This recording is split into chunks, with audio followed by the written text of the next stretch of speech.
Por ahí antes de comenzar, hoy vamos a detenernos en el Nuevo Testamento.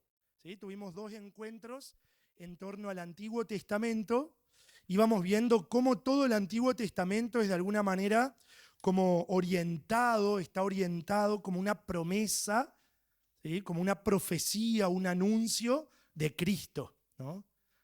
Que es la plenitud de toda la revelación de Dios. Por ahí antes de comenzar, no sé si quedó alguna pregunta, algo por ahí para compartir de lo que estuvimos viendo sobre el Antiguo Testamento. No sé si están al día, los que no estuvieron el otro día, ¿estuvieron mirando? ¿Sí? ¿Más o menos? ¿Ah, sí, Karina, estás al día? Ahora que estás jubilada. Bueno, no sé si queda por ahí alguna pregunta, algo que querramos compartir, alguna resonancia que nos fue quedando de todo esto. Sí, Mari. Ahí, mirá. La teología de la retribución, Ah, sí. ¿esa es como la que predomina en el antiguo? Como la teología de la retribución, ¿qué relación tiene con la ley del talión? ¿Es como que viene a superarla? ¿Cómo sería eso? Si nos podría Sí, la explicar. teología de la retribución no predomina durante todo el Antiguo Testamento, la Antigua Alianza. ¿Se acuerdan ustedes que decíamos que sobre todo hay dos libros que vienen de alguna manera como a mostrar una mirada superadora de la teología de la retribución? ¿Se acuerdan cuáles son esos dos libros? Job y Eclesiastés, ¿sí? Job y Eclesiastés, que aparecen sobre todo después del tiempo del destierro en Babilonia, son dos libros que vienen a presentar una mirada superadora de la teología de la retribución. Sí, ni hablar que la ley del talión tiene que ver con la teología de la retribución, el ojo por ojo y diente por diente, ¿no? Entonces expresa esta misma lógica, ¿no? O sea, frente al pecado del hombre, Dios actúa maldiciendo de alguna manera su vida, ¿no? Y frente a la virtud, a la justicia del hombre, Dios actúa bendiciéndolo, sobre todo con tres dones que eran vistos como signo de ser bendecido. Una larga vida, por eso vieron que dice por ahí Abraham tenía 900 años. Bueno, no, la gente no vivía hasta los 900 años, pero era una manera de expresar que Abraham fue muy justo a los ojos de Dios, ¿sí? Entonces, la larga vida era un signo de ser bendecidos por Dios. Muchos hijos, ¿sí? Era otro signo de la bendición, y muchos bienes, muchas riquezas.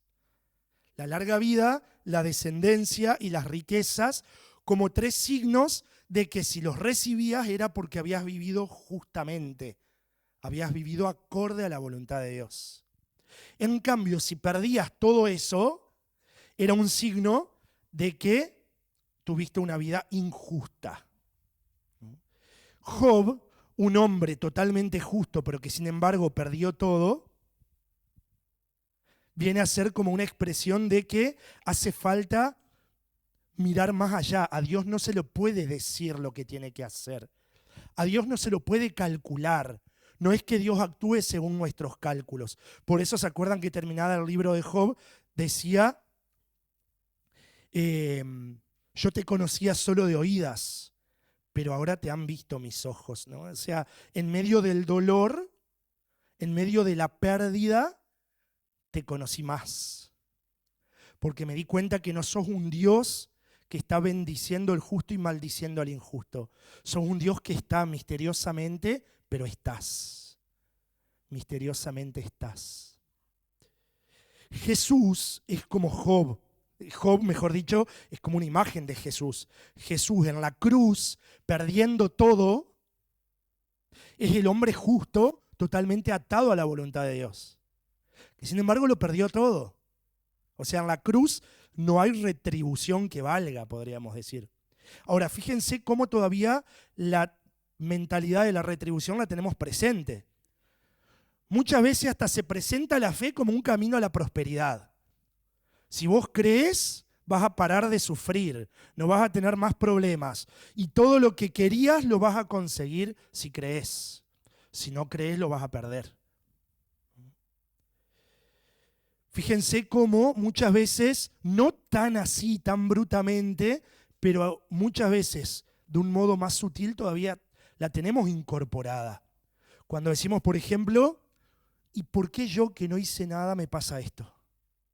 Si toda mi vida creí en Dios, toda mi vida lo seguí, siempre lo amé, siempre traté de hacer las cosas bien y así me paga. A veces está eso, ¿no? Y a veces hasta como una lucha interior, porque esta mentalidad toca nuestras fibras más inconscientes. Entonces en los duelos muchas veces nos ocurre esto, ¿no? ¿Por qué al otro que nunca se preocupó por nada, mirá cómo le va bien, y a mí me va así? ¿No? Todavía está como solapada a veces detrás de algunos de nuestros sentimientos, como esa mentalidad, ¿no? O esto de sentir, bueno, gracias a Dios que me va todo bien, esto es gracias a que tengo fe. Pero y no sé si siempre que yo tenga fe me va a ir todo bien. Va a llegar momentos donde no. Va a llegar el momento de la cruz. Entonces, ¿cómo actúa Dios en medio de mi dolor? ¿Es el que se fue y no está y me dejó? ¿O es un Dios crucificado en mi cruz? Es bueno poder rezar esto, ¿no? Como la teología de la retribución, necesito yo también superarla siempre, ir un poco más allá, ¿no? Ponerle nombre si es que siento que está en mi espiritualidad y poder ir más allá para descubrir el verdadero rostro de Dios. Ahora, Dios es pedagógico. Durante mucho tiempo se reveló así, pero después quiso ir revelando otro rostro. No nos dio el tiempo de verlo, pero el último tiempo del Antiguo Testamento, antes de Jesús, es el tiempo donde los helenistas, ¿no? O sea, el pueblo griego dominó al pueblo de Dios. Y fue un tiempo muy duro, ¿no? Donde el emperador, ¿sí? El emperador sometió y persiguió a los judíos. Y allí es el tiempo de los macabeos, donde se dan cuenta que el pueblo está en medio del dolor y entonces ahora comienza recién ahí a gestarse la mentalidad de la vida eterna. O decir, bueno, tengo que dar la vida por Dios porque me persiguen y me matan si no ofrezco los sacrificios a los dioses falsos, pero vale la pena porque me espera la vida eterna, ¿no? Bueno, esa parte no llegamos a verla en el Antiguo Testamento, pero fíjense cómo va madurando todo esto, ¿no? Cómo va madurando esta mentalidad del rostro verdadero de Dios.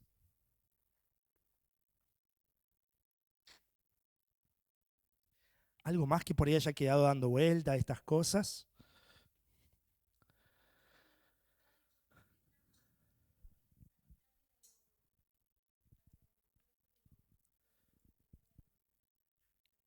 Uh-huh. De los asirios, en ese caso, ¿no? Por los astros, sí, sí. Sí, era en definitiva como un culto a los astros, ¿sí? Una divinización. Y quizá, la verdad que no sé, pero quizás esté vinculado. Sí, sí.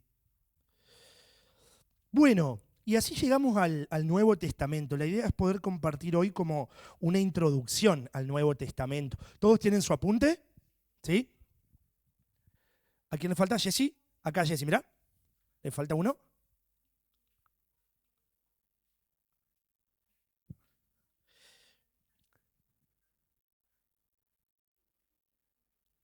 Bueno, vamos con el Nuevo Testamento. El Nuevo Testamento es amplio.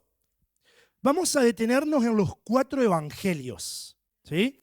De todo el Nuevo Testamento, donde también están las cartas, el Apocalipsis y demás. Vamos a detenernos en los 4 evangelios hoy. Ahora bien,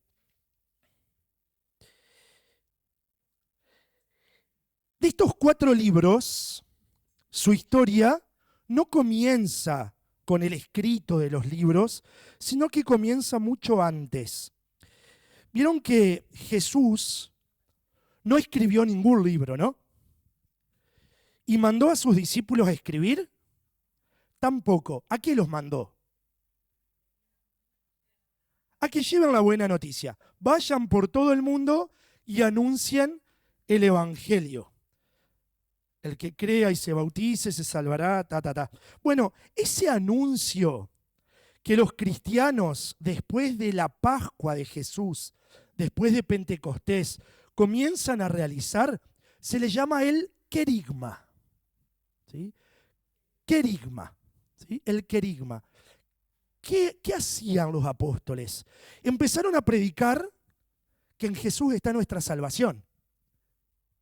¿Sí? Que Él murió por nosotros, que resucitó al tercer día y que si creemos en Él y lo abrazamos en la fe, Él nos rescata, nos salva, nos cambia la vida, nos transforma. Ese es el querigma. ¿Sí? Ustedes saben que los cristianos después de Pentecostés pensaban que ya enseguida se venía la segunda venida de Jesús. ¿Vieron? Pensaban que el fin se venía enseguida, dentro de unos años viene la segunda venida de Jesús y todo esto se termina. Entonces había que agilizar la misión. Los primeros escritos que surgen son las cartas de Pablo a los fieles a los que él visitaba y en las comunidades que él iba fundando. Lo primero que surge son las cartas, porque son escritos rápidos. Una carta es una palabra determinada a una comunidad determinada en este momento. Entonces surgen las cartas de Pablo, ¿sí? A las comunidades. Allí en una de las cartas aparece expresado muy sintéticamente el querigma. ¿Sí? Fíjense en la primera carta a los Corintios 15, del 3 al 8. Primera carta a los Corintios 15, del 3 al 8. Ahí aparece cómo los apóstoles iban anunciando el querigma por todas partes. ¿Qué es lo que decían?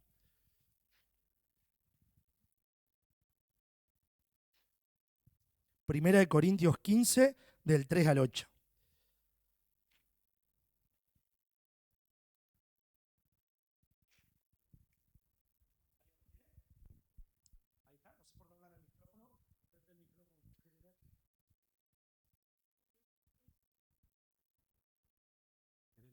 ¿Sí? Métele nomás. En primer lugar, les he transmitido esto, tal como yo mismo lo recibí, que Cristo murió por nuestros pecados, como dicen las Escrituras, que fue sepultado, que resucitó al tercer día, también según las Escrituras, que se apareció a Pedro y luego a los 12. Después se dejó ver por más de 500 hermanos juntos, algunos de los cuales ya han entrado en el descanso, pero la mayoría vive todavía. ¿Sigo? Hasta ahí nomás. O seguí un poquito más. Después se le apareció a Santiago y seguidamente a todos los apóstoles. Y se me apareció también a mí. Iba a decir al aborto, el último de todos, porque yo soy el último de los apóstoles y ni siquiera merezco ser llamado apóstol, pues perseguí a la iglesia de Dios. Ahí está. Entonces, fíjense, lo que los cristianos anunciaban era una persona, Jesús. Murió por nuestros pecados, resucitó al tercer día y se nos apareció y está vivo y está con nosotros y ha venido a salvarnos. Por eso es que hoy se dice que necesitamos en la misión de la iglesia volver a un anuncio querigmático. El querigma, así la palabra, significa un anuncio, un primer anuncio. Es decir, cuando anunciamos el Evangelio, lo primero que hay que anunciar es una persona que me ha amado y me ha salvado. Eso es lo primero. Y no es solo una transmisión de una teoría, es una experiencia. Una persona que está viva y me está salvando y que si lo abrazo mi vida cambia. Era tan fresco el anuncio de los comienzos porque a quien no conocía a Cristo no se le podía empezar diciéndoles los domingos hay que ir a misa. De ahora en más tenés que cambiar y tenés que empezar a vivir así. Tenés que cumplir estos mandamientos. Hay que cumplir los preceptos de la iglesia. Tenés que estudiar todos los contenidos del credo. Lo primero no es eso. Si hubiesen empezado así los apóstoles, ¿alguien se hubiera convertido? Y no, empezaron anunciando una persona. Nos ha pasado en la iglesia que hemos ido perdiendo muchas veces la frescura del primer anuncio y hemos vuelto a la fe un sistema ético o un sistema teórico. Si querés creer, tenés que conocer y aceptar todas estas verdades y aceptar y cumplir todos estos mandatos. Lo cual es cierto, pero si no hay un primer encuentro, si no hay un primer anuncio, todo lo otro no tiene sustento. Hoy la iglesia nos dice que hay que volver al anuncio querigmático, a un primer anuncio de Cristo. A un primer anuncio de Cristo. La misión de la iglesia tiene que ser querigmática. Si lo que anunciamos no es el anuncio de una experiencia del amor salvador de Jesús, todo lo que digamos no va a tener sentido, porque está como desgajado del núcleo. Y cuando se desgaja del núcleo, pierde vitalidad y fuerza evangelizadora. ¿Sí? Bien, y así los apóstoles fueron anunciando la persona de Jesús. Ahora, en el siglo II, hay testimonios históricos de que los cristianos ya tenían algunos libros.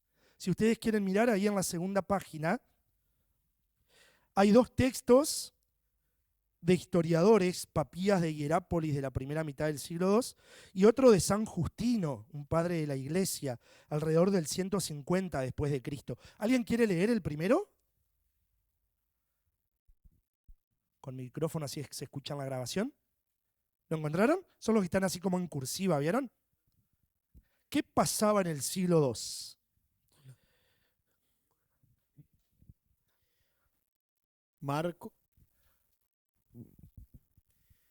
Marcos, que fue intérprete de Pedro, puso por escrito, cuidadosamente pero no en orden, todo lo que recordaba sobre los dichos y hechos del Señor, porque él no había oído al Señor ni lo había seguido, sino que más tarde siguió a Pedro, que exponía las enseñanzas según era necesario, y no como ordenando las palabras del Señor. Mateo ordenó en lengua hebrea los dichos, y cada uno los interpretó según su capacidad. Muy bien, este es el de Papías de Hierápolis, y seguí si querés, Juan, con el otro de San Justino. El día llamado del sol, todos los que viven en las ciudades o en los campos se reúnen, y allí leen, tanto como el tiempo y lo permite, las memorias de los apóstoles o los escritos de los profetas. Después, cuando el lector ha terminado, el que preside exhorta e invita con palabras para que imitemos estos bellos ejemplos. Ahí está, ¿vieron? El día llamado del sol, que es el día domingo. ¿Qué hacían los cristianos? ¿De qué nos está hablando ahí Justino? De la misa, ¿no? De la misa. Es más largo el texto, ¿sí? Es más largo el texto y ahí hay una descripción de cómo celebraban la misa los cristianos ahí en el 150. ¿Vieron la plegaria eucarística que decimos casi todos los días? Santo eres en verdad, Señor, fuente de toda santidad. Bueno, es casi tomada de ahí, de esta memoria de San Justino, la más antigua, ¿no? O sea, ahí enseguidita nomás de la vida de los apóstoles, la estructura de la misa era muy semejante a la nuestra en la actualidad, ¿no? Entonces, los cristianos unidos leían las memorias de los apóstoles, o también los libros de los profetas, o sea, el Antiguo Testamento. Ya había primera lectura, Evangelio, ¿sí? Los libros o los escritos de los apóstoles. ¿Qué pasó ahí entre la predicación del querigma y el siglo II, donde ya están los escritos? Bueno, ya vamos a ir viendo cómo se fue dando ese proceso. Pero por lo pronto tenemos para el siglo II ya los 4 escritos, los 4 evangelios, ¿sí? Que es un género literario nuevo para la época del evangelio. Ustedes saben que la palabra evangelio significa buena noticia. Existía en el mundo profano, cuando llegaba el emperador o algún enviado del emperador a dar una noticia nueva al pueblo, a ese comunicado del emperador se le llamaba el evangelio, una buena nueva. El emperador nos envía un anuncio, bueno, ese era el evangelio. Los escritos hablan de la buena noticia, ¿sí? De la buena noticia. Y aparecen estos 4 escritos, que se los divide en 2 grupos. Un grupo son los evangelios sinópticos y otro grupo, o mejor dicho, no es un grupo, el evangelio de Juan, ¿sí? Los evangelios sinópticos, que son Mateo, Marcos y Lucas, si uno los pusiera en 3 columnas y hace una sinopsis, podemos darnos cuenta que tienen más o menos el mismo esquema. Más o menos, no siempre, pero más o menos el mismo orden y los mismos contenidos. En cambio, Juan no podemos hacer sinopsis con el Evangelio de Juan. Ya vamos a ver por qué. Es por eso que a estos 3 se los llama sinópticos, porque puestos en 3 columnas, entre ellos se puede hacer una sinopsis, es decir, como una comparación en la estructura, ¿sí? Y por otro lado, el Evangelio de Juan. El más antiguo de los 4, ¿saben cuál es? Es el de Marcos. Ya vamos a ver más o menos cuándo fue escrito. Como el de Marcos es el más antiguo, podemos ver que Lucas y Mateo se inspiraron ¿en quién? En Marcos, porque hay muchas cosas que tienen los dos, tanto Lucas como Mateo, y que están también en Marcos. Ahora bien, hay cosas que están en Mateo y Lucas y no están en Marcos. ¿De dónde sacaron Mateo y Lucas lo que no está en Marcos?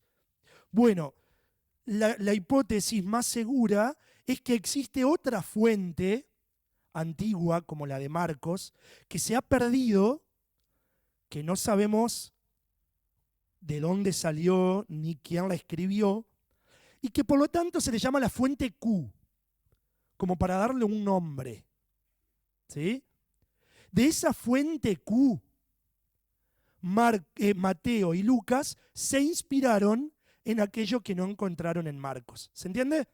Entonces, Marcos y esta fuente Q son los primeros escritos, y Lucas y Mateo se inspiraron en estas 2 fuentes primarias.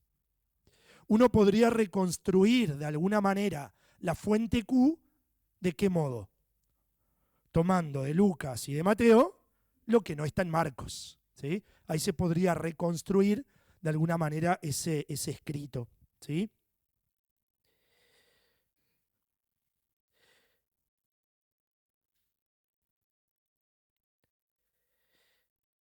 Hay un documento de la Pontificia Comisión Bíblica que dice que es necesario considerar como 3 momentos en la constitución del Evangelio. ¿Sí? El primer momento es Jesús, la persona, la misión de Jesús. Esa es la buena noticia. Y acá tenemos que volver siempre a esto. Nuestra buena noticia, nuestro Evangelio, no es un libro, es una persona. ¿Sí? Es una persona. El Evangelio, en primer lugar, es Jesús y su misión.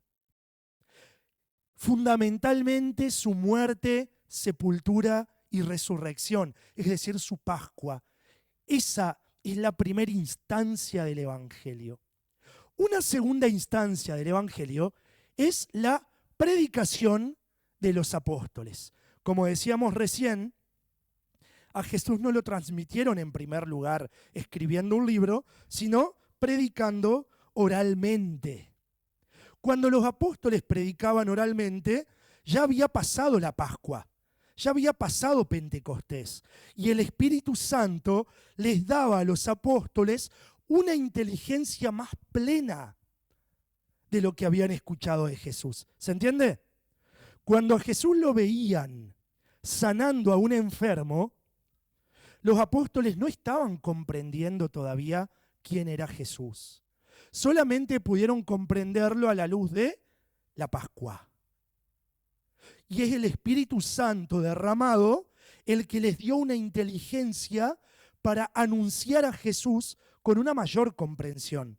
Fíjense, por ejemplo, vamos a Juan 2:22. Juan 2:22.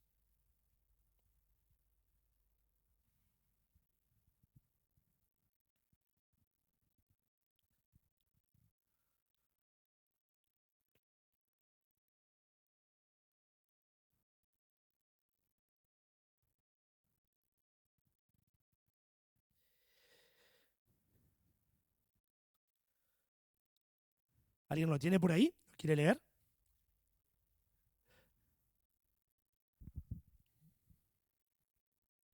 ¿Algún otro puede ir buscando Juan 12:16?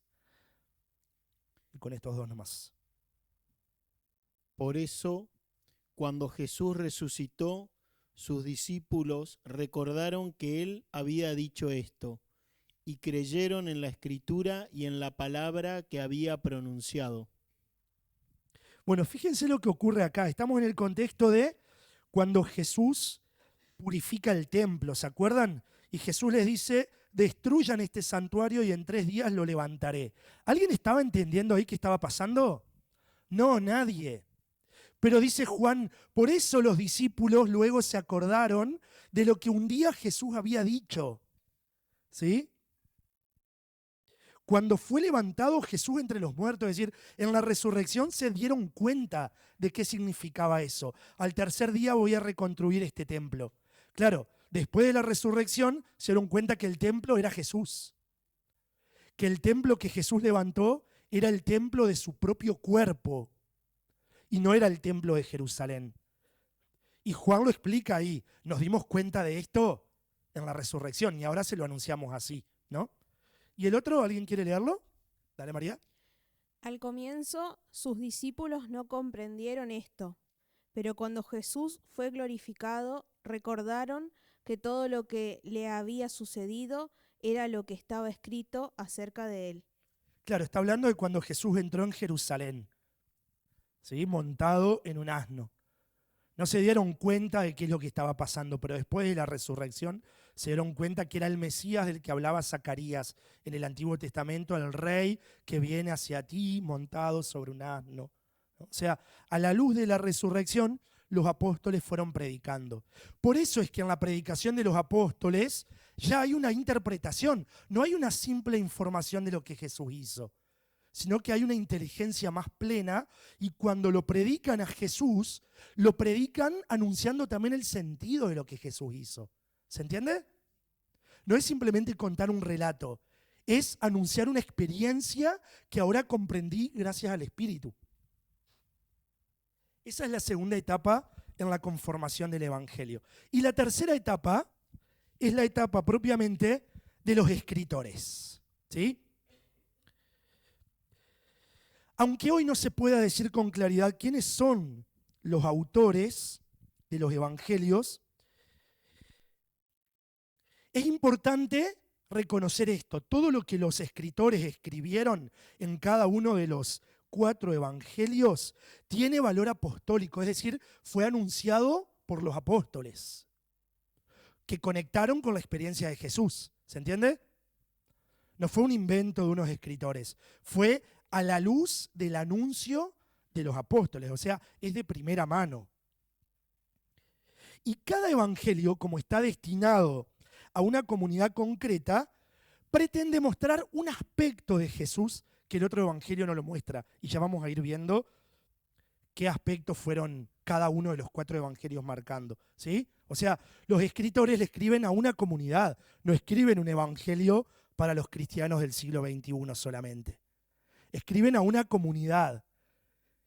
Y nosotros, ahí, movidos por el Espíritu, podemos encontrar ahí palabra de Dios. Pero ¿se acuerdan lo que decíamos al principio? Es palabra de Dios y es palabra del hombre, palabra humana. Por lo tanto, están escritos situados para una comunidad concreta, con unas necesidades concretas. y nosotros lo recibimos hoy como palabra de Dios para nuestra vida, ¿sí? Estos escritores entonces tuvieron que escoger qué de todo lo que se anunciaba iban a escribir, ¿sí? En esta tercera etapa, ¿no? Tuvieron que sintetizar todos los gestos de Jesús y ordenarlos en un relato donde juntaron cosas que Jesús hizo en un momento y dijo en otro, pero que para que se comprendieran lo fueron sintetizando, reuniendo, ¿sí? Tuvieron que escoger, o sea, seleccionar qué, tuvieron que sintetizar y luego tuvieron que desarrollar un poco más lo que escribían para que les entendiera la comunidad a la que estaban anunciando. Por eso es que un evangelio difiere del otro. Y uno dice, pero Jesús entonces, ¿qué dijo? ¿Qué de todo esto dijo? Y todo, ¿no?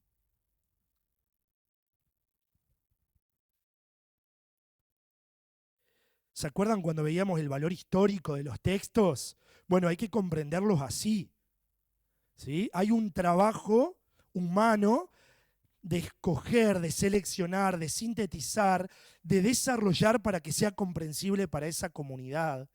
Pero todo tiene como sustento el Jesús, ¿sí? La persona de Jesús. Y ahora le sumamos las traducciones, claro. Claro, exactamente, que como dijimos la primera vez, las traducciones también van creciendo en la comprensión de estos textos, ¿no? ¿Tenemos los originales escritos por estos 4 escritores? No, no existen, se perdieron. Lo que tenemos son copias de los originales, ¿sí? Los manuscritos, ¿sí? Los manuscritos que se fueron copiando los originales y que también a veces difieren, ¿no? Porque están escritos a mano, no son fotocopias.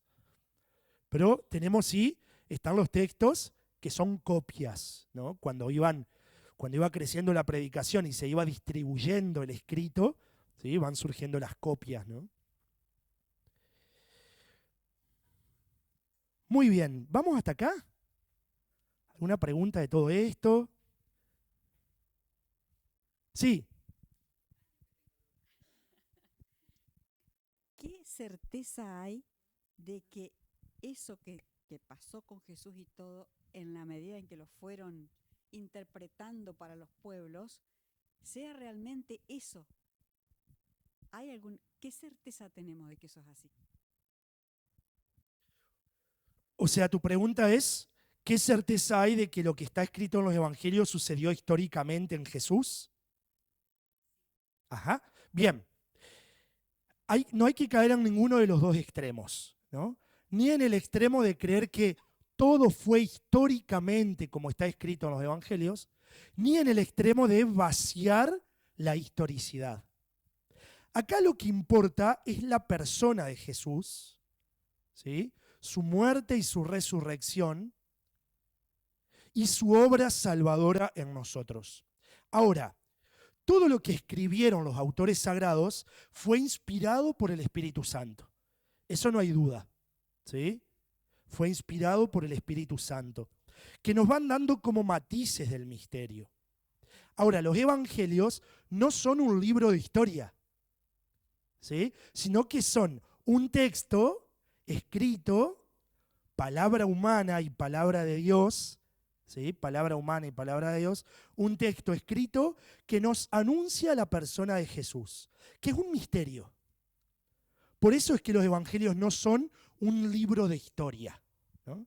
Sino que son teología, es decir, expresión del Espíritu para que comprendamos a Cristo.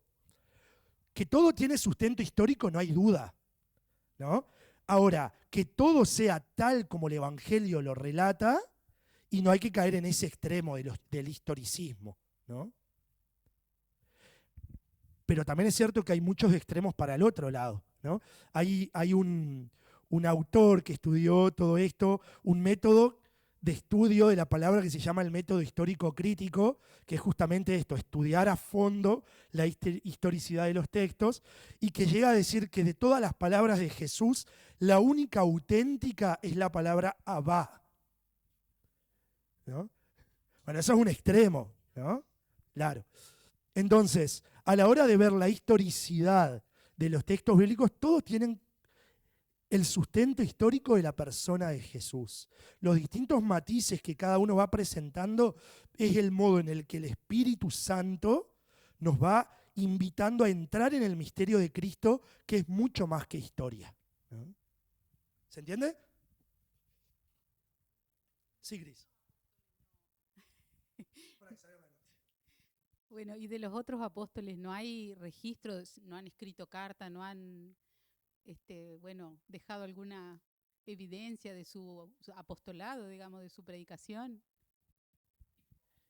Escritos de todos no hay. Hay muchos textos que fueron adjudicados a los apóstoles, pero que después la comunidad misma fue viendo que no eran reales, ¿no? Los apócrifos, por ejemplo, el Evangelio de Santiago, el Evangelio de Pedro, ¿sí? De los apóstoles tenemos la seguridad de la misión, ¿no? Del anuncio. Entonces, a partir de ese anuncio de los apóstoles, los escritores sagrados, agiógrafos se les llama, los escritores sagrados escribieron los evangelios, ¿no? Pero lo que tenemos la seguridad de los apóstoles es de la misión, del anuncio, la primera mano, ¿no? Uh-huh. Bueno, vamos a ir entrando un ratito en cada evangelio. Obviamente todo esto es introductorio, ¿sí? Habrá mucho más, después podemos hacer un ciclo sobre el evangelio de Mateo, otro, bueno, ahí ya vamos a invitar a alguien que conozca más, pero vamos a ir haciendo una introducción a cada evangelio. Vamos a Mateo, ¿sí? Si quieren, ténganlo a mano ahí a Mateo. Así vamos viendo algunas citas y vamos viendo ahí reflejado en Mateo. Sí.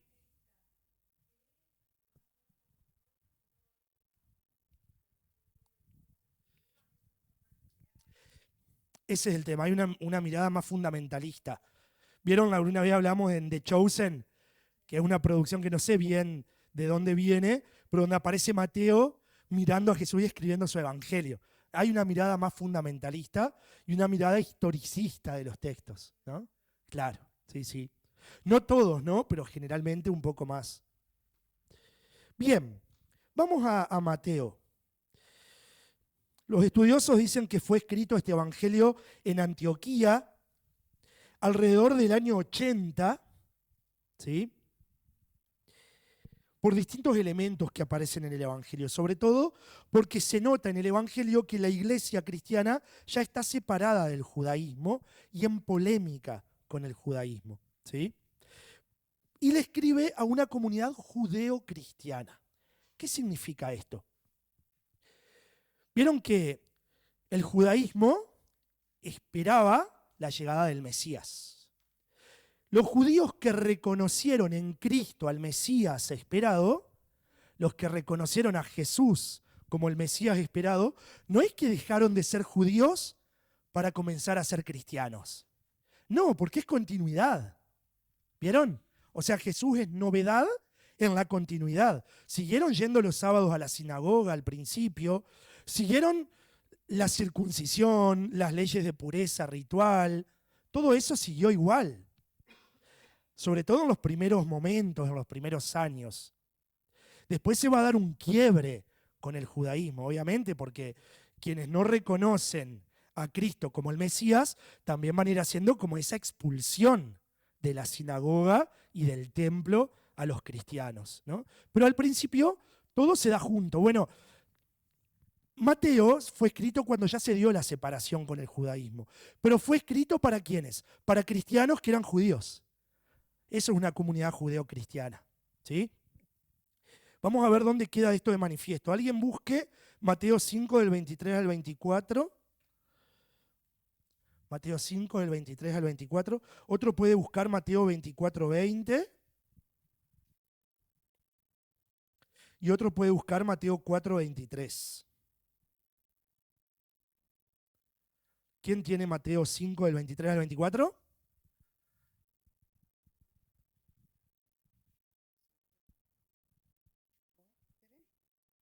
Muy bien. Por lo tanto, si al presentar tu ofrenda en el altar te acuerdas de que tu hermano tiene alguna queja contra ti, deja tu ofrenda ante el altar, ve a reconciliarte con tu hermano y solo entonces vuelve a presentar tu ofrenda. Muy bien, Tere, gracias. Mateo 24:20.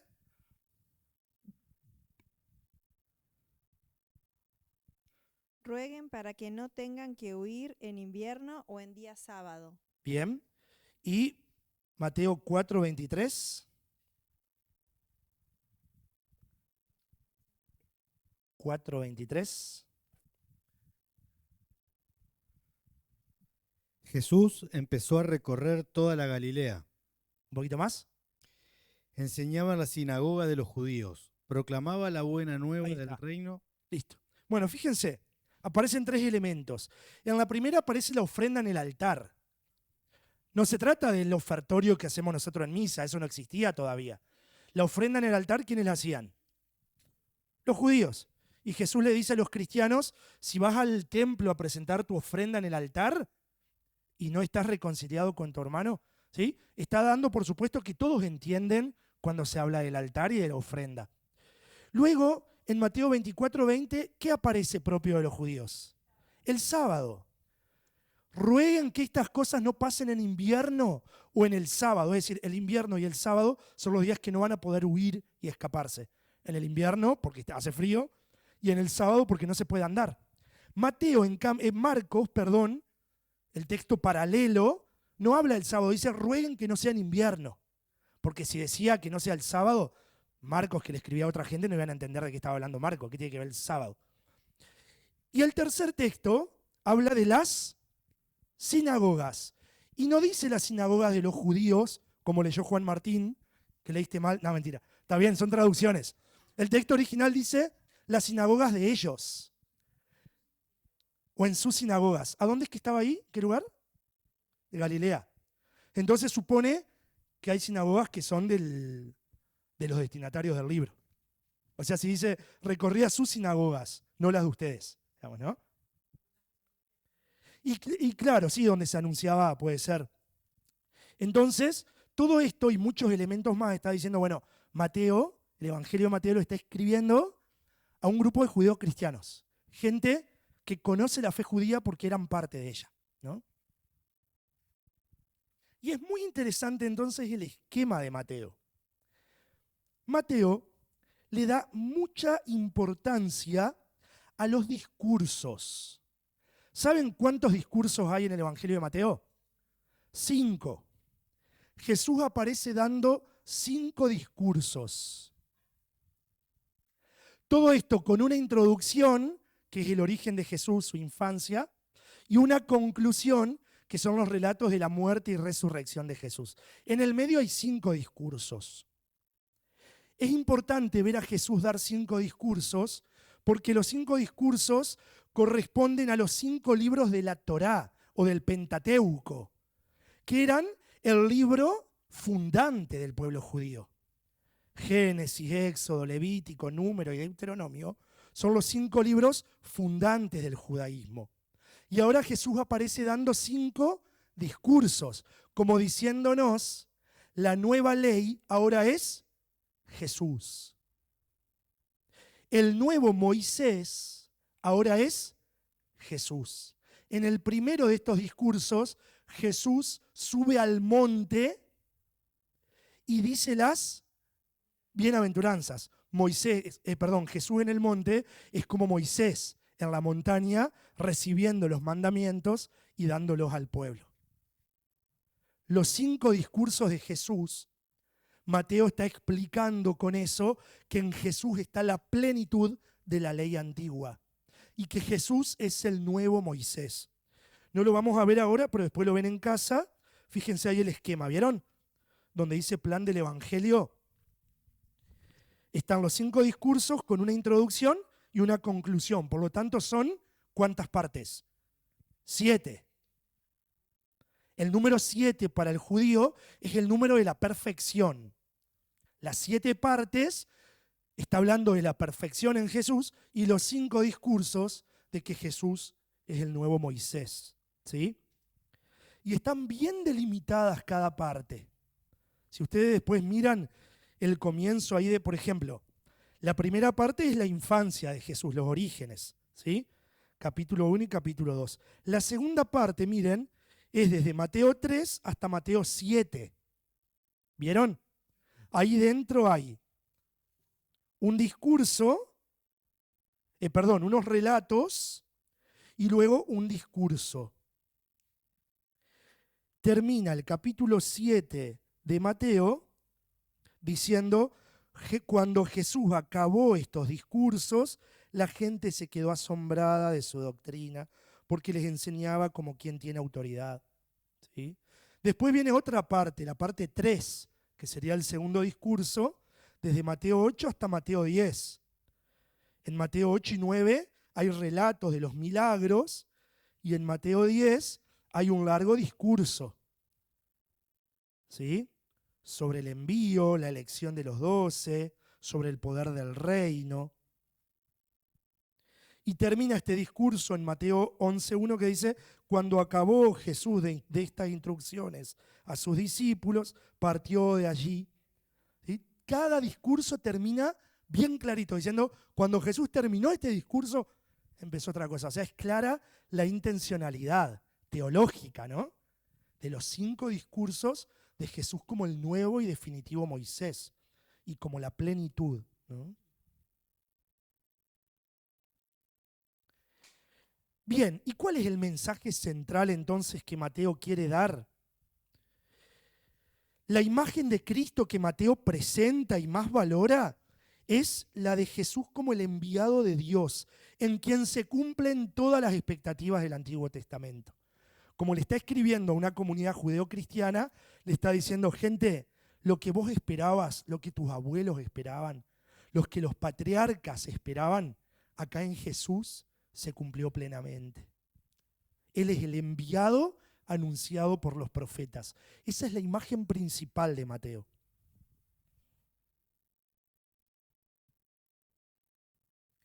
Mateo le da mucha importancia a la comunidad que se forma en torno a Jesús, la comunidad de los 12, a la figura de Pedro. Es el único que a esta comunidad le llama eclesía, es decir, iglesia, y le da una centralidad a las bienaventuranzas, el sermón de la montaña, donde está como la nueva ley, ¿no? Esos son como los puntos fundamentales de la teología, de lo que Mateo quiere transmitir. Para nuestra vida, el Evangelio de Mateo nos ayuda a descubrir que de todas mis expectativas, Jesús es el cumplimiento. De todas las expectativas de mi vida, Jesús es el cumplimiento. ¿Vamos con Marcos? ¿O frenamos un poquito? Marcos es distinto. ¿Se acuerdan ustedes además que Marcos está antes o después de Mateo? ¿Quién estuvo primero, Mateo o Marcos? Marcos.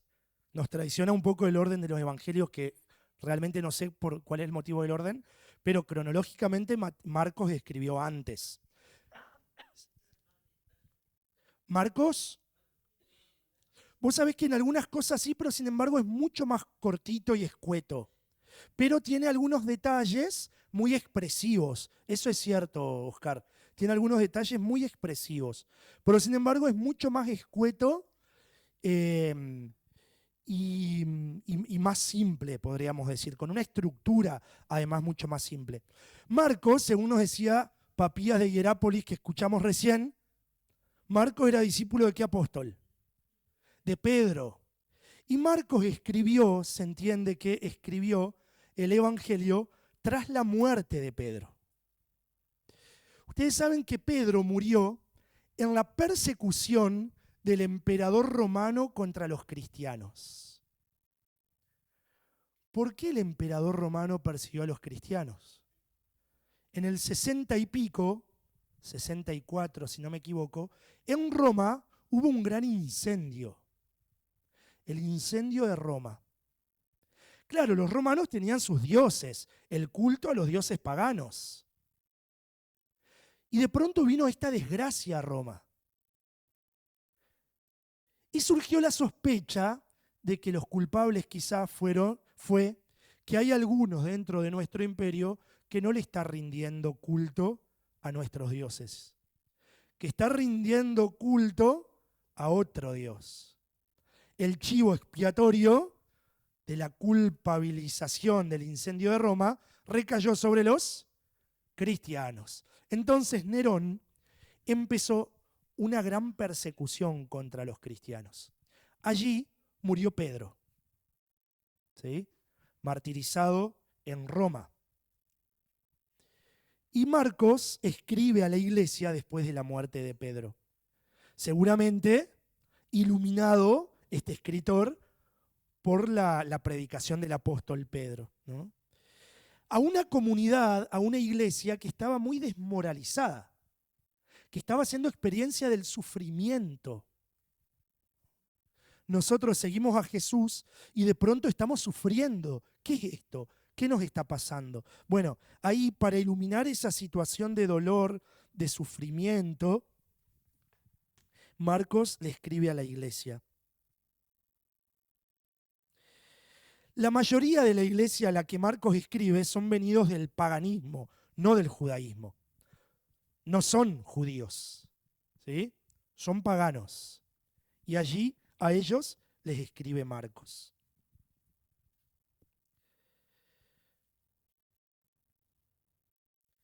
Vamos a Marcos 1:1.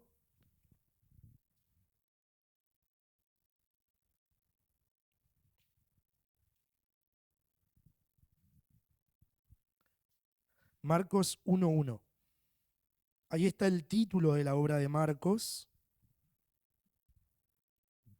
donde habla de Jesús usando dos nombres, podríamos decir. ¿Alguien lo quiere leer? Comienzo de la buena noticia de Jesús, Mesías, Hijo de Dios. Ahí está. ¿Cuáles son los dos nombres que le da Marcos a Jesús? Mesías, Hijo de Dios. Mesías es lo mismo que Cristo, ¿sí? Mesías en hebreo, Cristo en griego es el ungido, ¿sí? El ungido de Dios. Por eso es que en algunas Biblias puede decir Mesías, Hijo de Dios, o Cristo, Hijo de Dios. Esos son los dos nombres fundamentales para Marcos. Cristo e Hijo de Dios. Ahora los invito a que nos tomemos un minutito y leamos cada uno ahí, si quieren en silencio con el compañero que tenemos al lado. Vamos a leer dos textos. Marcos 8, del 27 al 30. Marcos 8, del 27 al 30.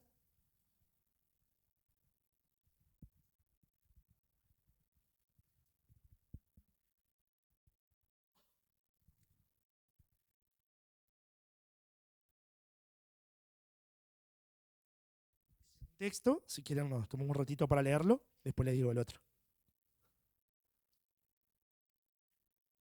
Marcos 8, del 27 al 30.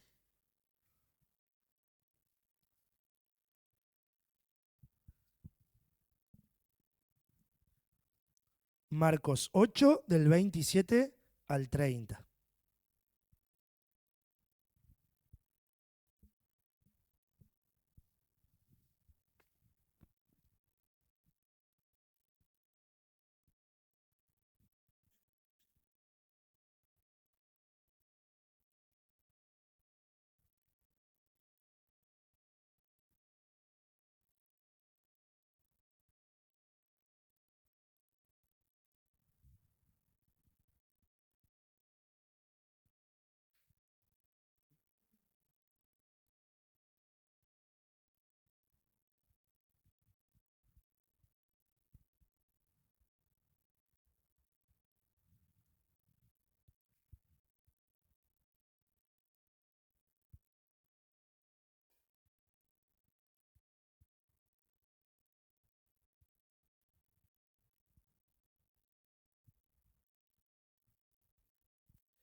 Y el otro texto es Marcos 15, 39. Un solo versículo. O puede ser 38 y 39.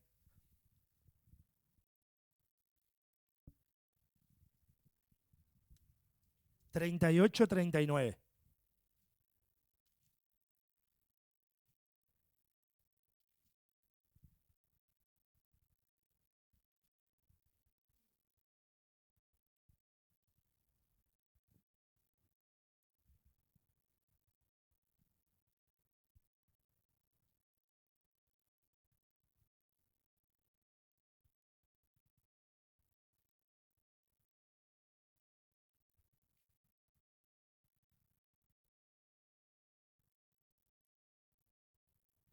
¿Qué encuentran de parecido entre estos dos textos? Ajá. ¿Cómo esto de los nombres?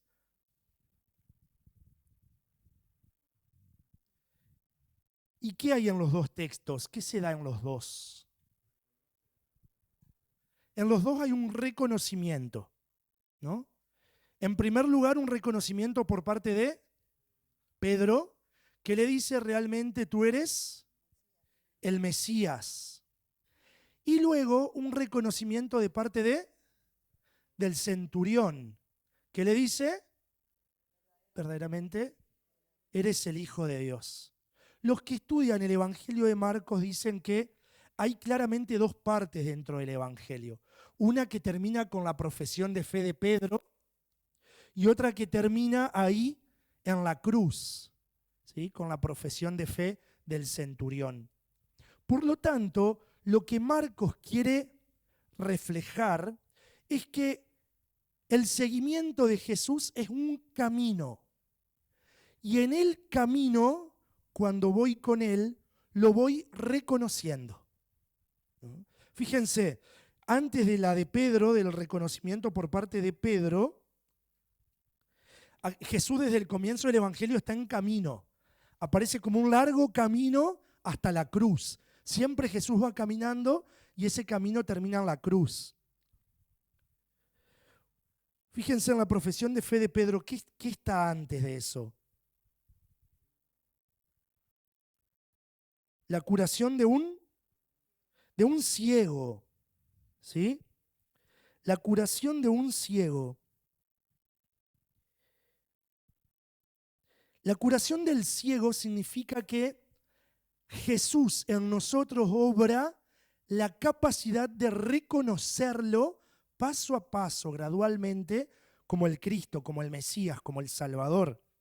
Vieron que es este ciego que veía primero, le parecía ver árboles que caminaban, luego veía hombres, como progresiva esa curación de la ceguera. O sea, el Evangelio de Marcos nos está diciendo, en este camino de seguimiento de Jesús, paso a paso, poco a poco, se me van abriendo los ojos para reconocerlo como mi Mesías. Si uno mira un poquito para atrás, Jesús viene de rechazo en rechazo. Y durante todo el Evangelio de Marcos, Jesús se va quedando cada vez más solo. Cada vez más solo. Cada vez se va y lo rechaza a alguien más, ¿no? Hasta llegar a la cruz. ¿Sí? En la cruz, Jesús queda completamente solo. Y ahí, en medio del dolor de la cruz, el centurión lo reconoce como el Hijo de Dios. Y ustedes saben que el Evangelio termina en 16:8, cuando las mujeres fueron al sepulcro y dice, ellas salieron huyendo del sepulcro, que lo encontraron vacío y un ángel le dijo que ha resucitado. Dice, ellas salieron huyendo del sepulcro, pues un gran temblor y espanto se había apoderado de ellas. Y no dijeron nada a nadie, porque tenían miedo. Ahí termina el Evangelio. Lo otro es un agregado posterior.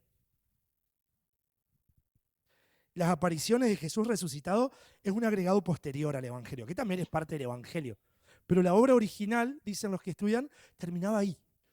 Imagínense un Jesús que es el Mesías y el Hijo de Dios, que va quedando cada vez más solo hasta la cruz, es sepultado y sus discípulos cuando van a verlo se encuentran con un sepulcro vacío, un ángel que les anuncia que resucitó y ellas que quedaron temblando de espanto y tenían miedo y no dijeron nada a nadie. Allí terminó el Evangelio. ¿No? Es tremendo porque recuerden qué era lo que estaba pasando en la comunidad.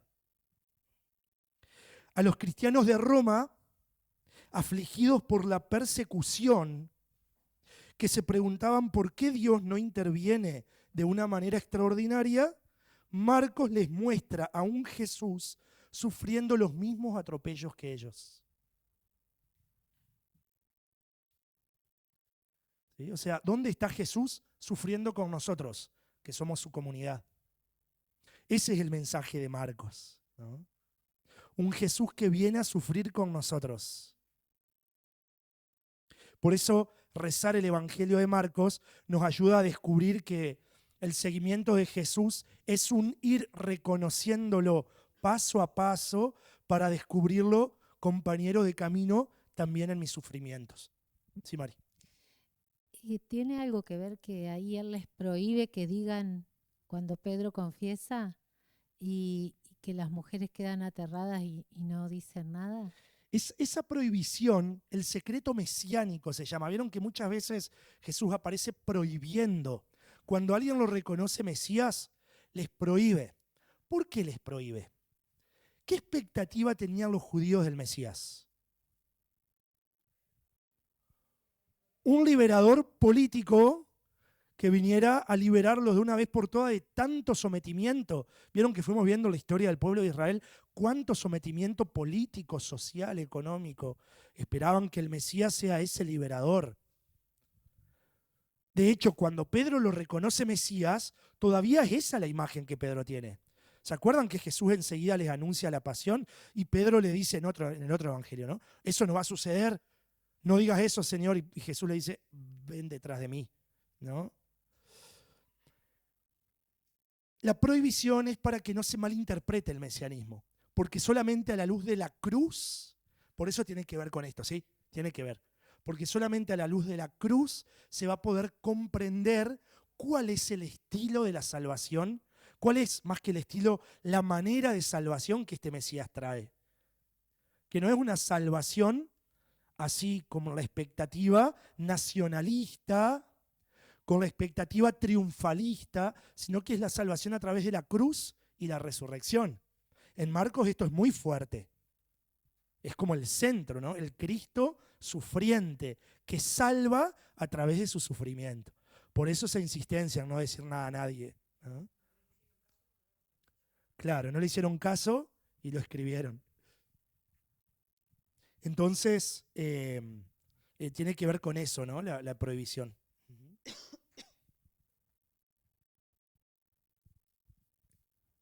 Bueno, muy bien.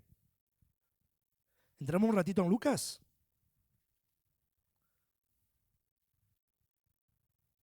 Lucas es muy especial. ¿Por qué? Porque la obra de Lucas no es un libro, sí, originariamente era un solo libro, pero en nuestra Biblia, ¿cuántos libros tiene la obra de Lucas? 2. El Evangelio de Lucas y los Hechos de los Apóstoles. Lo tenemos a Juan en el medio, pero Lucas y los Hechos es todo una sola obra. ¿Sí? Todo una sola obra. ¿Lucas está antes o después de Marcos? Después, claro. Junto con Mateo se inspiran en Marcos y en esa fuente desconocida. ¿Sí? Entonces lo especial de Lucas es que no solamente habla de Jesús hasta su Pascua, como los otros evangelios, sino que después también narra toda la obra de la iglesia después de la Pascua de Jesús. Los Hechos de los Apóstoles es la misión de los apóstoles de anunciar el evangelio. ¿Por qué es esto? Vamos a ver un ratito Lucas 24, del 46 al 47. Ahí aparece cuál es el querigma, el anuncio central en el que Lucas se basa. Lucas 24, del 46 al 47.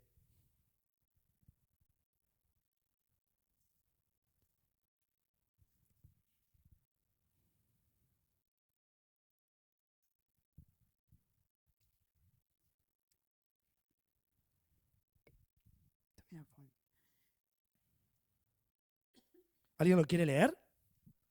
Dale, Marce. Y añadió, así estaba escrito, el Mesías debía sufrir y resucitar de entre los muertos al tercer día. Y comenzando por Jerusalén, en su nombre debía predicarse a todas las naciones la conversión para el perdón de los pecados. Ahí está. Entonces el querigma de Lucas no es solo que Jesús murió y resucitó para salvarnos, sino ¿qué más? que hay que proclamar a todas las naciones la salvación de Jesús. Por eso es que Lucas agranda la obra, porque no solamente hay que hablar de Jesús y su salvación en nosotros, sino también de cómo hay que proclamarlo a todas partes, ¿sí? ¿Qué pasa con la comunidad en el tiempo de Lucas? Vieron que habíamos dicho que muchos cristianos eran judeocristianos, ¿no? Que vivían como continuidad la fe judía una vez que abrazaron el Evangelio.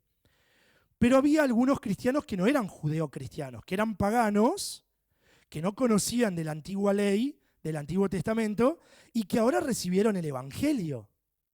Pablo, el apóstol Pablo, comenzó a predicar por todas partes a pueblos que no eran judíos. Ahora bien, para los que eran judíos, circuncidarse era fundamental. Sin la circuncisión de los varones no había salvación en la antigua ley. Por lo tanto, los cristianos lo seguían haciendo. Los sábados seguían yendo al templo. Había comidas de las que se seguían absteniendo. Cuando se le anuncia el evangelio a los paganos, ¿le vamos a pedir que se circunciden? ¿Hace falta circuncidarse para ser salvados? ¿Hace falta ir al templo los sábados a la sinagoga? ¿Hace falta abstenerse de los alimentos impuros? Muy fácil decirlo nosotros hoy. Es cierto, no hace falta. Pero metámonos en la mentalidad de ese momento. Se armó porque ¿cómo puede ser que nosotros, que desde siempre fuimos el pueblo elegido, cumplimos con todas las prescripciones de la ley, y ahora somos cristianos, abrazamos al Mesías, y ahora los otros, los paganos, nunca hicieron nada de todo eso? Nunca se preocuparon por buscar al Dios vivo y verdadero, ahora se convierten a la fe cristiana y no se les pide nada. Piensen ustedes, ahí se nos viene una imagen de Lucas, el hijo menor y el hijo mayor, y tantas otras, ¿no? Pasaba esto en la comunidad, se dividió y se pudrió todo, ¿no? Una comunidad dividida entre los judaizantes y los que no consideraban que era necesario el cumplimiento de la ley antigua para la salvación. Lucas entonces escribe la obra en medio de esta división. Hay que conciliar porque todos somos parte de una misma comunidad. Entonces Lucas va a querer poner siempre el acento ahí. Y es muy interesante porque Lucas, más o menos entonces en torno al 80 también, le escribe a la comunidad en este tiempo difícil. Y el esquema de Lucas es muy particular, pone en el centro Jerusalén. Entonces Jesús aparece en todo el Evangelio, semejante a Marcos, a Jesús caminando hacia Jerusalén. Jesús en camino hacia Jerusalén, centro del pueblo judío. ¿Sí? Ahora, una vez que llegó a Jerusalén, allí ocurre la Pascua de Jesús, allí muere y resucita, y le pide a los apóstoles que no se vayan de Jerusalén, que permanezcan en Jerusalén, ¿se acuerdan? Hasta que el Padre cumpla su promesa.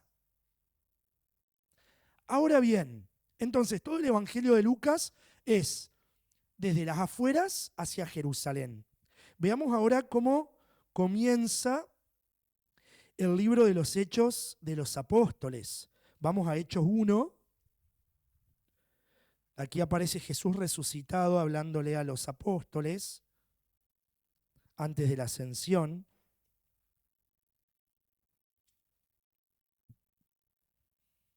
Fíjense, Hechos 1, versículo 8. Hechos 1, versículo 8.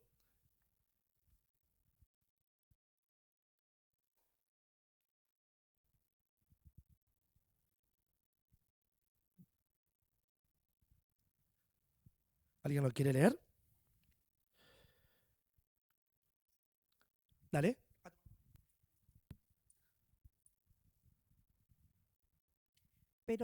Pero recibirán la fuerza del Espíritu Santo, que descenderá sobre ustedes, y serán mis testigos en Jerusalén, en toda Judea y Samaria, y hasta los confines de la tierra. ¿Vieron? Si todo el Evangelio era Jesús caminando hacia Jerusalén, ahora los Hechos de los Apóstoles, Jesús comienza diciéndoles, recibirán la fuerza de lo alto y serán mis testigos en Jerusalén, sí, en Samaria, en Judea y hasta los confines de la tierra, a todos los pueblos. El movimiento es de las afueras hacia Jerusalén, donde está el centro, y de Jerusalén hacia afuera, ¿no? De hecho, los Hechos de los Apóstoles termina con la llegada de Pablo a Roma. Roma, que es el único mundo conocido, es como decir el mundo entero. Llegar a Roma con el anuncio del Evangelio es llegar al mundo entero. ¿Sí? Fíjense qué importante este movimiento.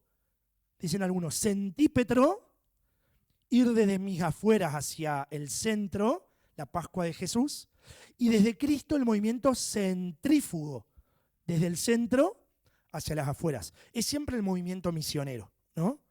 Desde mis afueras hacia Cristo y desde Cristo hacia afuera, ¿no? En esto insistía mucho el Papa Francisco, movimiento centípetro y centrífugo, ¿no? Volver siempre al corazón e ir siempre hacia las periferias, hacia afuera, ¿no? Y hay como un hilo conductor que aparece en todas partes y que es el gran aporte de la obra de Lucas a nuestra comprensión del Evangelio. Y vamos a tratar de descubrirlo. ¿Alguien que quiera leer Lucas 1:15? ¿Quién levanta la mano y busca ese? Así vamos buscando distintos textos a la vez. Ahí está, por aquí Lucas 1:15. Otro que busque Lucas 1:35. ¿Quién quiere? ¿Quién sea nomás? Levanta la mano. Ahí está, Juan. Otro que busque Lucas 3:22. ¿Vale? Otro que busque Lucas 4:1. Caro. Otro que busque Hechos 2:4. Cristina. Y otro que busque Hechos 15:28. Juan Martín. Muy bien. Vamos a tratar de ver la permanente, ¿sí?, en todos estos textos. Vamos con Lucas 1:15.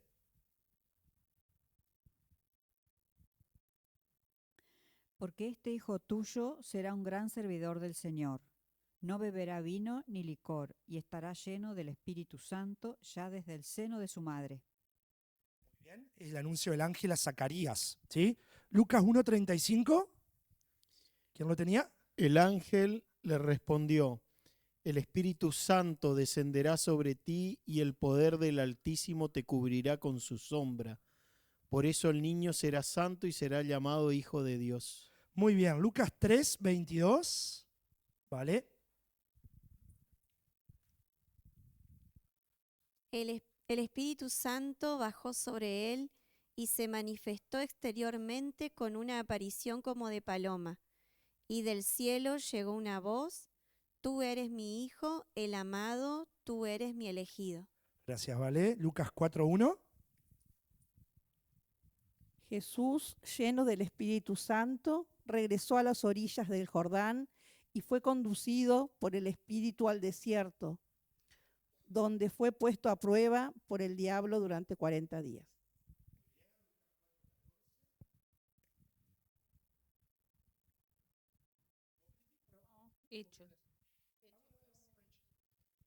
Hechos 2:4. Todos quedaron llenos del Espíritu Santo y comenzaron a hablar en distintas lenguas según el Espíritu les permitía expresarse. ¿Una más de Hechos había? ¿Por ahí? 15:28 creo. Ajá, 15:28. Es decisión del Espíritu Santo y nuestra no imponer ninguna carga más que estas cosas indispensables. Muy bien. Fíjense, ¿quién es el protagonista de la obra de Lucas? El Espíritu Santo. El Espíritu Santo es el que llenó a Juan el Bautista para ser el precursor. El Espíritu Santo es el que produjo en María la encarnación del Hijo de Dios. El Espíritu Santo es el que descendió en Jesús en el bautismo. El Espíritu Santo es el que lo condujo al desierto.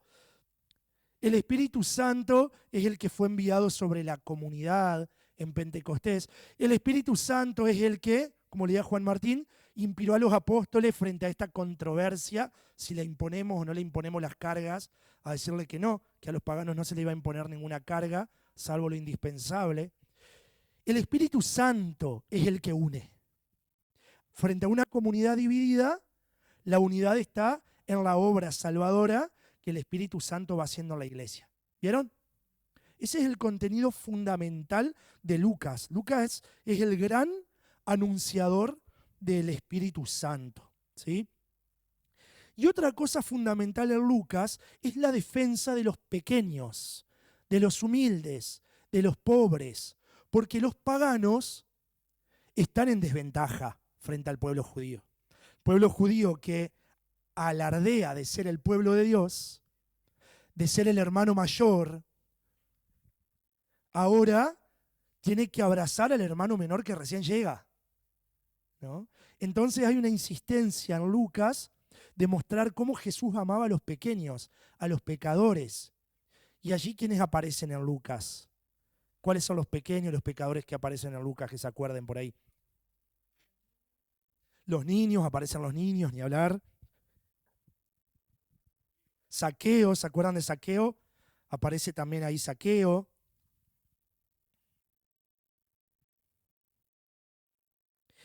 Muy bien.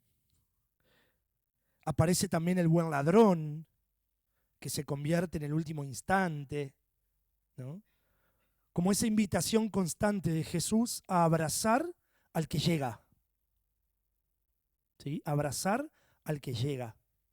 Por eso qué importante también este aporte, ¿no? del Evangelio de Lucas. Muy bien. ¿Vamos hasta acá? Vamos como cachetada de loco, pero...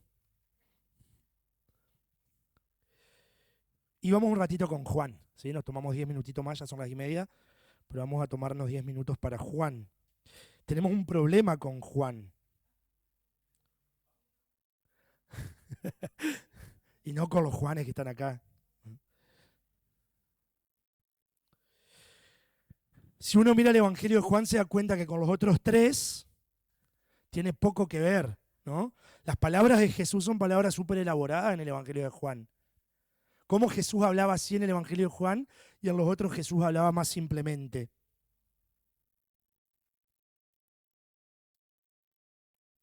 Tiene como de alguna manera un contenido mucho más elevado, una teología mucho más desarrollada, mucho más poético de Juan. No es el mismo vocabulario que se utilizan los otros tres.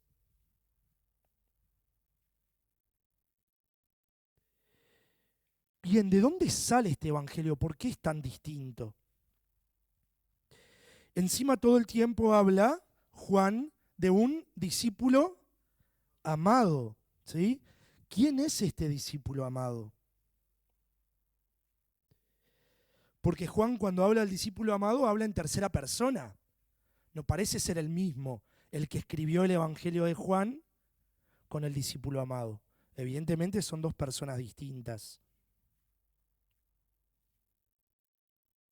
Algunos testimonios históricos hacen pensar que el escritor de este Evangelio no es el apóstol Juan, sino que se trata de un Juan que era sacerdote, dicen algunos testimonios del siglo II.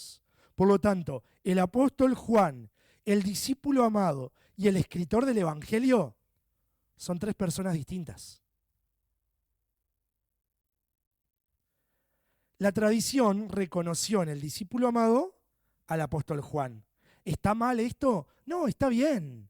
Es una manera en que la iglesia lo ha mirado. Uno podría decir, somos nosotros el discípulo amado. Que el discípulo amado no tenga nombre tiene la intencionalidad de ponernos a nosotros en el lugar del discípulo amado. El discípulo amado soy yo, ¿no? El discípulo al que Jesús amaba somos cada uno de nosotros.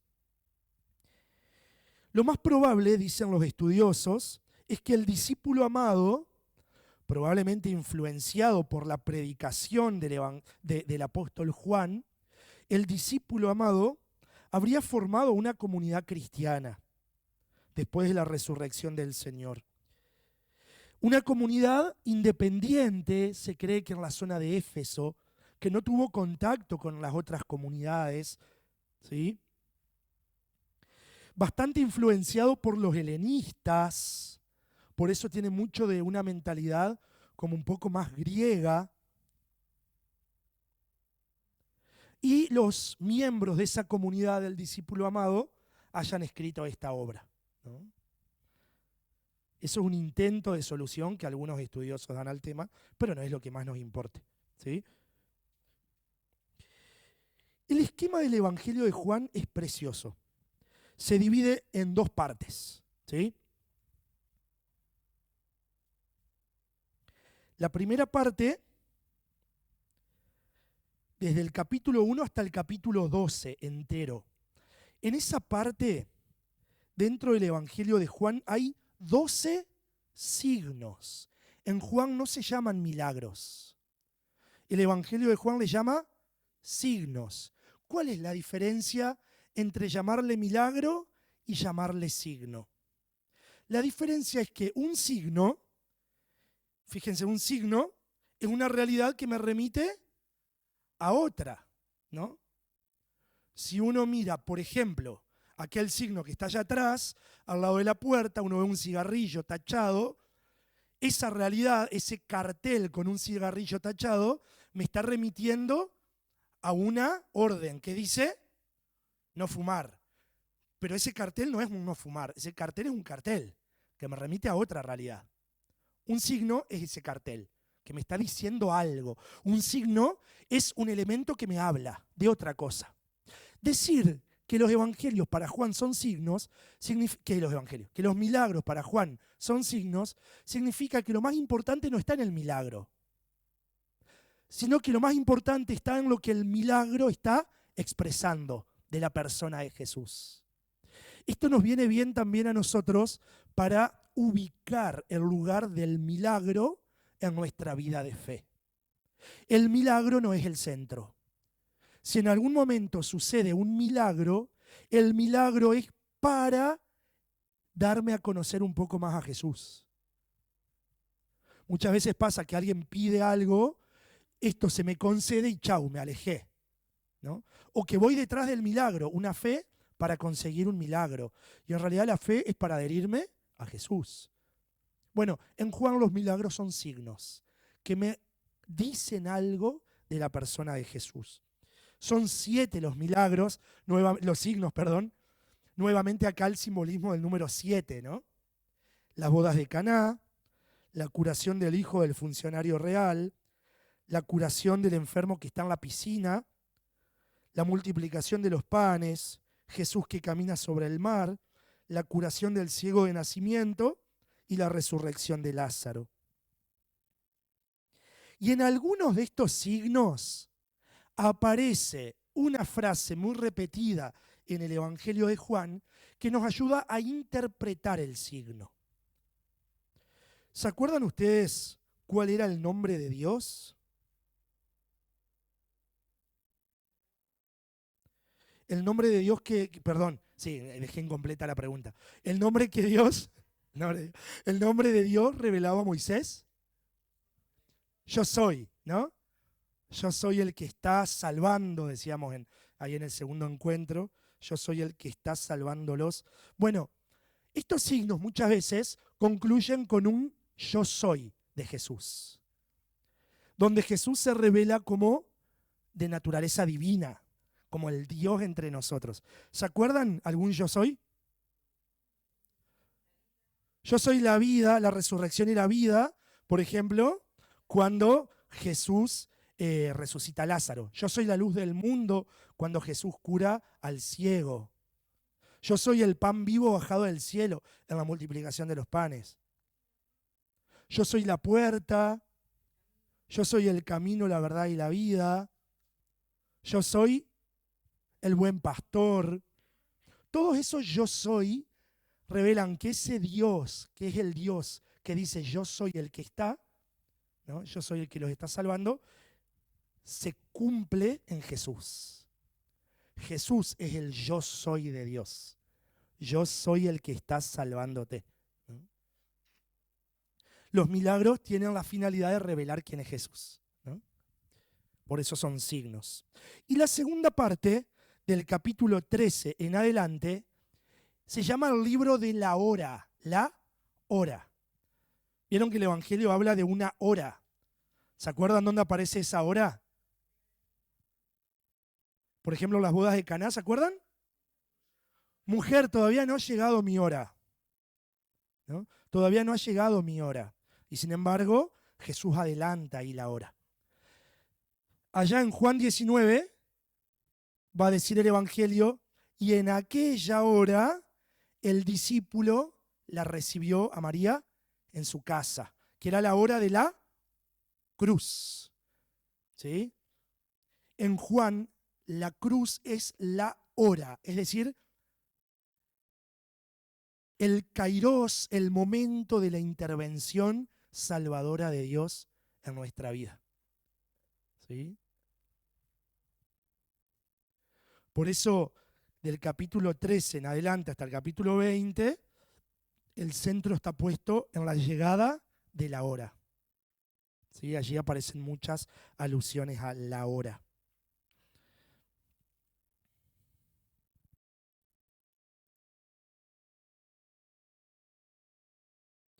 Bueno, muy bien. Hasta acá con los evangelios. Sí. ¿Dónde? Allá. ¿La plenitud de los tiempos tiene que ver con esa hora? Sí. Sí. La plenitud de los tiempos es la hora de Jesús. Hay que pensar que en el Evangelio de Juan, Jesús levantado en alto de la cruz, Jesús levantado en alto, ahí está todo. La muerte, la resurrección, la ascensión de Jesús y Pentecostés. Juan pone todo en Jesús levantado en la cruz. Como la hora de la glorificación. ¿Se acuerdan que Jesús decía, cuando yo sea levantado en alto, atraeré a todos hacia mí? El estar levantado en alto es la hora de la cruz, donde se nos da toda la salvación. Y allí Jesús, con el costado abierto, derrama sangre y agua, y dice el Evangelio de Juan en el capítulo 7, que el agua de sus entrañas es signo del Espíritu Santo. Por eso en el Evangelio de Juan todo está dado en la cruz, ¿no? La plenitud es Jesús en su Pascua, ¿no? La Pascua de Jesús es la plenitud de todo. La plenitud del tiempo, la plenitud de la salvación, la plenitud de la historia.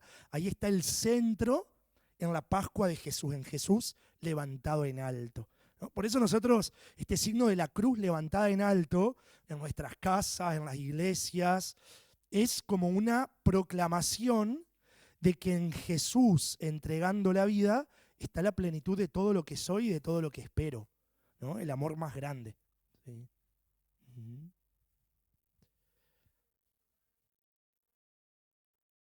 Sí. Todo tiene un significado. Por eso el mundo de la Biblia es tan precioso y todo lo que podamos decir nos queda chiquito. Justamente es palabra humana y es palabra de Dios. Y hay una unidad de toda la palabra de Dios. Vieron que decimos que la Biblia es una biblioteca, son muchos libros, pero sin embargo están unidos. ¿Pero por qué es palabra de Dios? Y por eso rezar con la palabra, cuanto más puedo ver cada texto unido a toda la Sagrada Escritura, más riqueza le puedo sacar, ¿no?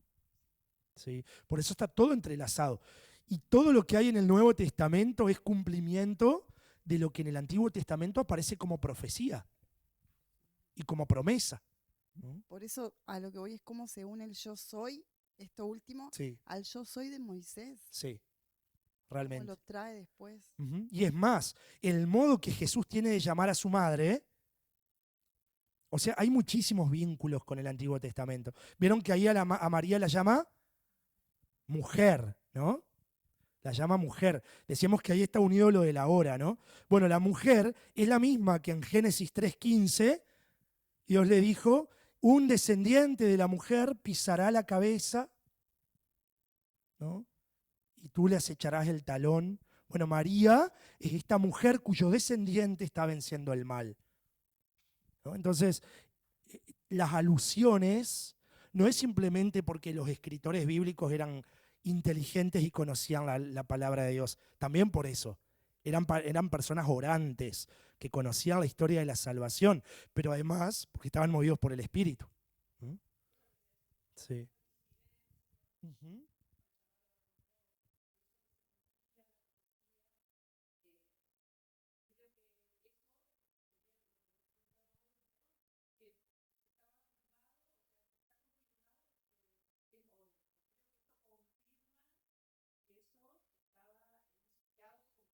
Exacto. Sí, sí, esa unidad es una unidad puesta por Dios, ¿no? Ujú. No le estoy dando el micrófono, perdón. A mí me impacta mucho el Evangelio de Lucas porque también siento que influye mucho en la actualidad cuando hace hincapié, digamos, a los más pequeños, los más necesitados, de la misión que hoy en día se necesita, ¿no? De volver al querigma, digamos. Sí. Por eso siempre volver al Evangelio nos alimenta la misión y el modo de comprender también la vida de la iglesia hoy, ¿no? Ujú. Bueno, gente, muchas gracias. Próximo encuentro, ya es el último, y vamos a ir viendo algunas cuestiones. Por ahí lo que tengan de preguntas y cosas que hayan ido quedando, las traemos. Vamos a hacer como un poquito una conclusión de varias cosas que fueron saliendo, y vamos a tratar de meternos un poquito en orar con la palabra de Dios. ¿Sí? Cómo llevar la palabra de Dios también a la oración nuestra. Bueno, muy bien. Gloria al Padre, al Hijo y al Espíritu Santo, como era en el principio, ahora y siempre, por los siglos de los siglos. Nos bendiga Dios Todopoderoso en el nombre del Padre, del Hijo y del Espíritu Santo. Gracias, gente, que descansen, que está lindo para dormir hoy.